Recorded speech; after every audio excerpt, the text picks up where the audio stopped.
ರಾಜಕೀಯ ಚಿತ್ರಣವೇ ವಿಶೇಷ.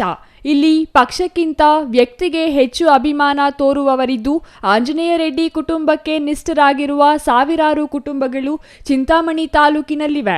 ಹಾಗಾಗಿ ಮಾಜಿ ಗೃಹ ಸಚಿವ ಚೌಡರೆಡ್ಡಿ ಅವರ 88ನೇ ಹುಟ್ಟುಹಬ್ಬದ ಪ್ರಯುಕ್ತ ಇಂದು ಅವರ ಮಕ್ಕಳಾದ ಜಿಲ್ಲಾ ಉಸ್ತುವಾರಿ ಸಚಿವ ಡಾಕ್ಟರ್ ಎಂಸಿ ಸುಧಾಕರ್ ಮತ್ತು ಬಾಲಾಜಿ ರೆಡ್ಡಿ ಸ್ವಯಂ ಪ್ರೇರಿತ ರಕ್ತದಾನ ಶಿಬಿರ ಆಯೋಜಿಸಿದ್ದಾರೆ.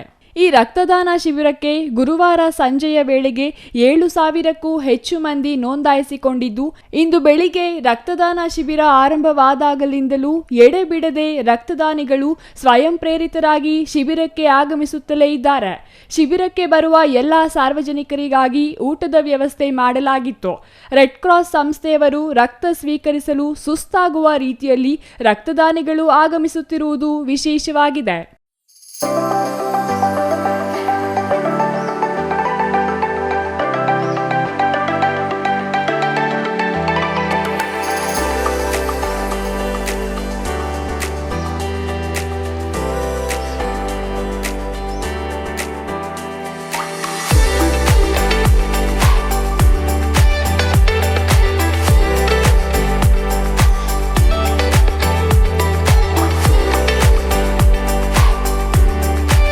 ಇನ್ನು ನಮ್ಮದೇ ಜಿಲ್ಲೆಯ ಕೆವಿ ಶಿಕ್ಷಣ ಸಂಸ್ಥೆಗಳ ಅಧ್ಯಕ್ಷ ಕೆವಿ ನವೀನ್ ಕಿರಣ್ ಅವರು ಆಯೋಜಿಸಿದ್ದ ರಕ್ತದಾನ ಶಿಬಿರದಲ್ಲಿ 2,700ಕ್ಕೂ ಹೆಚ್ಚು ಮಂದಿ ರಕ್ತದಾನ ಮಾಡಿದ್ದು, ಈ ದಾಖಲೆ ಮುರಿಯುವ ರೀತಿಯಲ್ಲಿ ಚಿಂತಾಮಣಿಯಲ್ಲಿ ನಡೆಯುತ್ತಿರುವ ರಕ್ತದಾನ ಶಿಬಿರಕ್ಕೆ ಜನರು ಆಗಮಿಸುತ್ತಿದ್ದಾರೆ.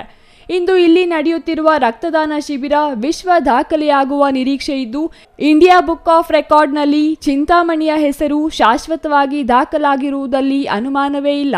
ಚಿಂತಾಮಣಿ ನಗರದ ಕಿಶೋರ ವಿದ್ಯಾಭವನದಲ್ಲಿ ಬೃಹತ್ ರಕ್ತದಾನ ಶಿಬಿರ ಆಯೋಜಿಸಿದ್ದು, ಶಿಬಿರದಲ್ಲಿ ಭಾಗವಹಿಸಿದ್ದ ಚಿಕ್ಕಬಳ್ಳಾಪುರ ಜಿಲ್ಲಾಧಿಕಾರಿ ಪಿಎನ್ ರವೀಂದ್ರ 12 ಗಂಟೆ ಅವಧಿಯಲ್ಲಿಯೇ 3,000ಕ್ಕೂ ಹೆಚ್ಚು ಯೂನಿಟ್ ರಕ್ತ ಶೇಖರಿಸುವ ನಿರೀಕ್ಷೆ ಇದೆ ಎಂದು ಹೇಳಿದರು. ಶಿಬಿರ ಉದ್ಘಾಟಿಸಿ ಮಾತನಾಡಿದ ಜಿಲ್ಲಾಧಿಕಾರಿ, ಜಿಲ್ಲಾ ಉಸ್ತುವಾರಿ ಸಚಿವ ಡಾಕ್ಟರ್ ಎಂಸಿ ಸುಧಾಕರ್ ಅವರನ್ನು ಸಂಪರ್ಕಿಸಿ 700 ಯೂನಿಟ್ ರಕ್ತ ಕೊರತೆ ಇದೆ ಎಂದಾಗ ತಕ್ಷಣ ಸ್ಪಂದಿಸಿ 2 ತಿಂಗಳ ಕಾಲಾವಕಾಶ ಕೇಳಿ ಚಿಂತಾಮಣಿಯಲ್ಲಿ ಬೃಹತ್ ರಕ್ತದಾನ ಶಿಬಿರದ ಮೂಲಕ ಅದನ್ನು ಪೂರೈಸಲು ಮುಂದಾಗಿರುವುದು ಶ್ಲಾಘನೀಯ ಎಂದರು. ಈಗಾಗಲೇ 7,600ಕ್ಕೂ ಹೆಚ್ಚು ಜನರು ರಕ್ತದಾನಕ್ಕಾಗಿ ಹೆಸರು ನೋಂದಾಯಿಸಿಕೊಂಡಿದ್ದು, ರಕ್ತದಾನ ಮಾಡಿ ಪ್ರಾಣದಾತರಾಗಿದ್ದಾರೆ. ಇಡೀ ಭಾರತದಲ್ಲಿ ಪ್ರಥಮ ದಾಖಲೆ ರಕ್ತದಾನ ಶಿಬಿರವಾಗಿ ಚಿಂತಾಮಣಿ ಶಿಬಿರ ಉಳಿಯಲಿದೆ. ಇಂತಹ ರಕ್ತದಾನ ಶಿಬಿರ ಯಶಸ್ವಿಯಾಗಲು ಎಂಸಿ ಬಾಲಾಜಿ ರೆಡ್ಡಿ ಹಾಗೂ ಜಿಲ್ಲಾ ಉಸ್ತುವಾರಿ ಸಚಿವ ಎಂಸಿ ಸುಧಾಕರ್ ಅವರೇ ಕಾರಣರಾಗಿದ್ದು, ಅವರಿಗೆ ಧನ್ಯವಾದ ತಿಳಿಸುವುದಾಗಿ ಜಿಲ್ಲಾಧಿಕಾರಿಗಳು ಹೇಳಿದರು. ಆಗ ನನ್ನ ಮನಸ್ಸಿಗೆ ಬಂತು, ಒಂದು ರೀತಿ ನಮ್ಮಿಂದ ಏನಾದರೂ ಮಾಡಲಿಕ್ಕೆ ಸಾಧ್ಯ ಇದೆ ಅಂತಕ್ಕಂಥ ಆಲೋಚನೆ ಇತ್ತು. ಅದನ್ನು ನಾನು ನಮ್ಮ ಅಣ್ಣ ಡಾಕ್ಟರ್ ಬಾಲಾಜಿ ಅವ್ರ ಜೊತೆ ಹಂಚ್ಕೊಂಡೆ. ಈ ಥರ ಇದೆ, ನಾವೇನಾದರೂ ಒಂದು ಬ್ಲಡ್ ಡೊನೇಷನ್ ಕ್ಯಾಂಪನ್ನು ಮಾಡಬೇಕು ಅಂತಕ್ಕಂಥದ್ದು ನಾವು ಮಾಡೋಣ ಅಂತೇಳಿ ಹೇಳಿದೆ. ಆಗ ಆಯಿತು, ಹಂಗಾರೆ ಒಂದು ಕೆಲಸ ಮಾಡೋಣ, ಅಪ್ಪ ಅವರ ಬರ್ಡೇ ದಿವಸ ಮಾಡೋಣ ಅಂತೇಳಿ ಮಾತಾಡಿದ್ರು. ನಾನು ರಂಗಪ್ಪ ಅವ್ರಿಗೂ ಮತ್ತು ಜಯರಾಮ್ ಅವ್ರ ಜೊತೆ ಅವರಿಗೆ ಸಂಪರ್ಕ ಮಾಡಿಕೊಟ್ಟೆ. ನಂತರ ಅವರು ಮಾತಾಡ್ತಾ ಬಹುಶಃ ಇದು ಇಷ್ಟು ದೊಡ್ಡ ಪ್ರಮಾಣದಲ್ಲಿ ನಾವು ಮಾಡಬೇಕು ಅಂತಕ್ಕಂಥ ಆಲೋಚನೆ ಪ್ರಾರಂಭದಲ್ಲಿ ಇರಲಿಲ್ಲ.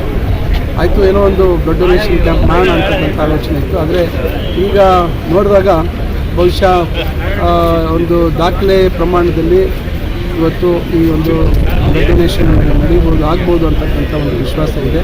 ಯಾಕಂದರೆ ಹಿಂದೆ ದಾಖಲೆ ಇರ್ತಕ್ಕಂಥದ್ದು 2,900 ಯೂನಿಟು 12 ಗಂಟೆಗಳ ಒಳಗಾಗಿ, ಏನು ಪ್ರಾರಂಭದಿಂದ 12 ಗಂಟೆಗಳ ಒಳಗಾಗಿ ಆಗಿರ್ತಕ್ಕಂಥ ದಾಖಲೆ ಅಂತ ಹೇಳಿದ್ರು. ನಾವು 3,000 ಅದನ್ನು ಮುಟ್ಟೋಣ ಅಂತಕ್ಕಂಥ ಒಂದು ಆಲೋಚನೆ ನಮ್ಮ ಅಣ್ಣವರು ಅದ್ರ ಬಗ್ಗೆ ನನಗೆ ಪ್ರಸ್ತಾಪ ಮಾಡಿದ್ರು. ಆಯಿತು, ಅದನ್ನು ಮಾಡೋಣ ಅಂತ ಹೇಳಿದ್ವಿ. ಈಗ ನಮ್ಮ ತಾಲೂಕಿನಲ್ಲಿ ಮತ್ತು ಜಿಲ್ಲೆಯ ಕೆಲವರು ನಮ್ಮ ಸ್ನೇಹಿತರೆಲ್ಲರೂ ಅವರು ಬಂದಿದ್ದಾರೆ. ಸುಮಾರು 7,600 ಜನ ನೋಂದಣಿ ಮಾಡಿದ್ದಾರೆ. 1-1.5 ತಿಂಗಳಿಂದ ಇದು ಒಂದು ತಯಾರಿ ಮಾಡಿ ಹಲವಾರು ಸಭೆಗಳನ್ನು ಮಾಡಿ ನಮ್ಮ ನಾಯಕರಿಗೆ, ಎಲ್ಲರೂ ಮುಖಂಡರಿಗೆ ಏನೇನು ಇರಬೇಕು, ಇದರ ನಿರ್ಬಂಧಗಳೇನಿದೆ, ಏನು ಮುಂಚಿತವಾಗಿ ಯಾವ ರೀತಿ ಕೆಲವು ನಾವು ನಮ್ಮಲ್ಲಿ ಏನಾದರೂ ಅಭ್ಯಾಸಗಳಿದ್ದರೆ ಅದನ್ನು ಯಾವ ರೀತಿ ಕೈ ಬಿಡಬೇಕು, ವಯಸ್ಸಿನ ಮಿತಿ ಏನು, ಯಾರು ಅರ್ಹರಿರ್ತಾರೆ, ಏನು ಅವರಿಗೆ ಕಾಯಿಲೆ ಇದ್ದರೆ ಅವ್ರಿಗೆ ಕೊಡಲಿಕ್ಕೆ ಸಾಧ್ಯ ಇಲ್ಲ, ಇವೆಲ್ಲದರ ಬಗ್ಗೆ ವಿಸ್ತೃತವಾದಂಥ ಒಂದು ಮಾಹಿತಿಯನ್ನು ಕೊಟ್ಟು ಈಗ 7,600 ಜನ ಬಂದಿದ್ದಾರೆ. ಕೆಲವರು ಅಧಿಕಾರಿಗಳು ಬಂದಿದ್ದಾರೆ, ಇಲಾಖೆಗಳ ಅಧಿಕಾರಿಗಳಿದ್ದಾರೆ.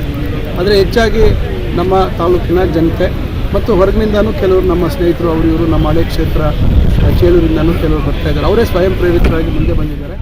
ಬೃಹತ್ ರಕ್ತದಾನ ಶಿಬಿರಕ್ಕೆ ಆಗಮಿಸುವ ಸಾರ್ವಜನಿಕರಿಗೆ ವಿಶಾಲವಾದ ಸ್ಥಳದಲ್ಲಿ ಪೆಂಡಾಲ್ ಹಾಕಿಸಿ ಅಚ್ಚುಕಟ್ಟಾಗಿ ಊಟದ ವ್ಯವಸ್ಥೆಯನ್ನು ಗುರುವಾರ ರಾತ್ರಿಯಿಂದಲೇ ನಡೆಸುತ್ತಿದ್ದು ಸುಮಾರು 25,000ಕ್ಕೂ ಹೆಚ್ಚು ಜನರಿಗೆ ಊಟದ ವ್ಯವಸ್ಥೆ ಮಾಡಲಾಗಿದೆ. ಈ ಸಂದರ್ಭದಲ್ಲಿ ಜಿಲ್ಲಾ ಪೊಲೀಸ್ ವರಿಷ್ಠಾಧಿಕಾರಿ ಕುಶಾಲ್ ಚೌಕ್ಸೆ, ಕಸಾಪ ಜಿಲ್ಲಾಧ್ಯಕ್ಷ ಕೋಡಿ ರಂಗಪ್ಪ, ಶಿವಭಕ್ತ ಸಿಎನ್ ಬಾಬುರೆಡ್ಡಿ, ನಗರಸಭಾ ಅಧ್ಯಕ್ಷ ಆರ್ ಜಗನ್ನಾಥ್, ಪೌರಾಯುಕ್ತ ಜಿಎನ್ ಚಲಪತಿ, ಬ್ಲಾಕ್ ಕಾಂಗ್ರೆಸ್ ಅಧ್ಯಕ್ಷ ಲಕ್ಷ್ಮೀನಾರಾಯಣ ರೆಡ್ಡಿ, ಡಾಬಾ ನಾಗರಾಜ್, ಆರ್ಎಂಜೆ ಶ್ರೀನಿವಾಸ್ ಇನ್ನೂ ಹಲವರು ಹಾಜರಿದ್ದರು. GL Shankar, CTV news, Chintamani.